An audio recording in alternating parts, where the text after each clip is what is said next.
ఇప్పుడు శీతాకాలం చలి గరిష్ట స్థాయికి చేరుకుంది. పక్షులన్నీ వాటి ఇళ్ల నిర్మాణంలో నిమగ్నమయ్యాయి. కానీ అడవిలో నివసిస్తున్న నల్లకాకి ఇంకా దాని భార్య గోరింక సంతోషకరమైన జీవితాన్ని గడపకపోగా మిగిలిన జంతువుల్ని కూడా ప్రశాంతంగా ఉండనివ్వట్లేదు.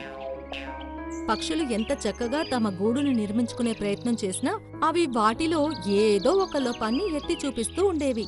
దాంతో పాపం ఆ పక్షులు మళ్లీ వాటిని నిర్మించుకునేవి. ఒకరోజు ఒక పక్షి దాని ఇల్లు నిర్మించుకుంటోంది.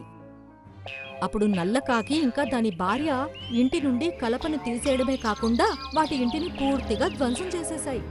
మిత్రులారా, చూడండి, మీరెందుకు నా ఇల్లు పాడు చేశారు? అడవిలో చలి చాలా పెరుగుతూ వస్తోంది. మీరు సొంత ఇల్లు కట్టుకోలేదు, పైగా నా ఇంటిని కూడా నాశనం చేశారు. నేను ఎలాగో నా ఇల్లు మళ్ళీ కట్టుకుంటాను. మీ సమయం మించిపోకముందే ఇల్లు కట్టుకోండి, లేకపోతే మీరిద్దరు చలికి చాలా బాధపడతారు. సరేలే, మేము ఇబ్బంది పడినప్పుడు చూద్దాం. నువ్వు మా గురించి అంత కంగారు పడక్కర్లేదు. మళ్ళీ నీ ఇంటి నిర్మించడంలో నిమగ్నమైపో చాలు. వచ్చింది పెద్ద సలహాలు ఇవ్వడానికి.